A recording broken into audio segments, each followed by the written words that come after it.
In today's video, we're taking a look at how to measure your vent register easy and simple.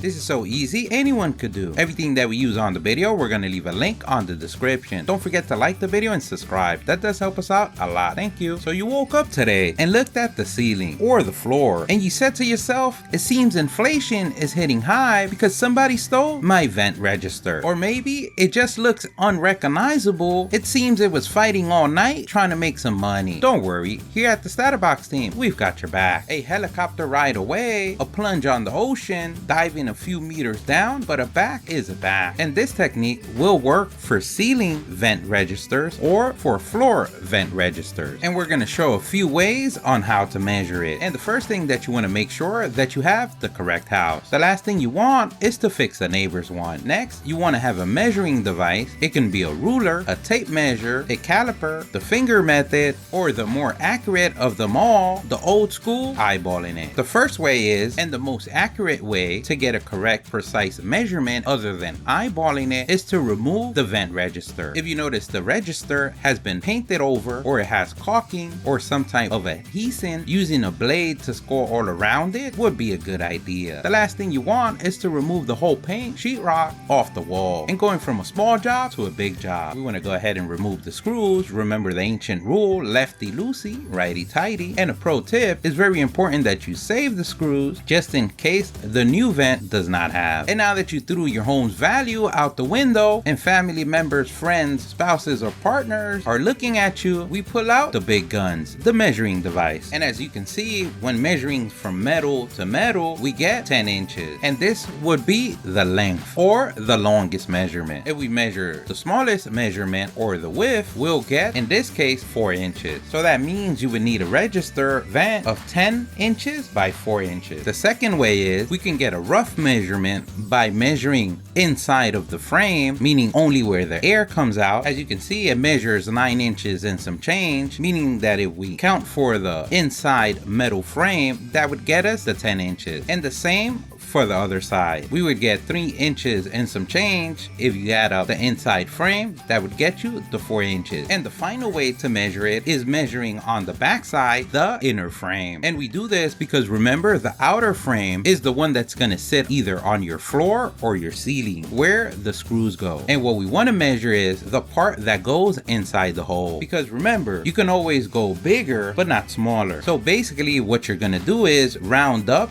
to the next whole number, or the next half. And as you can see, we get the same principle as before to round it up to 10 by 4 inches. That's why measuring the actual vent hole on the ceiling or on the floor is the most accurate. And now you've done it. You become a measuring machine. We're going to reverse engineer our way to glory. With this information, you could go to the hardware store or on the interwebs and purchase the new one. Don't forget, if you liked the video, please give us a thumbs up. That really helps. If you have any questions, place them in the comments section below. Either someone on the StatUpBox team or someone on the YouTube community can help you out with an answer. Don't forget to subscribe, follow us on social media. Thank you for watching, and here's a link to our latest video.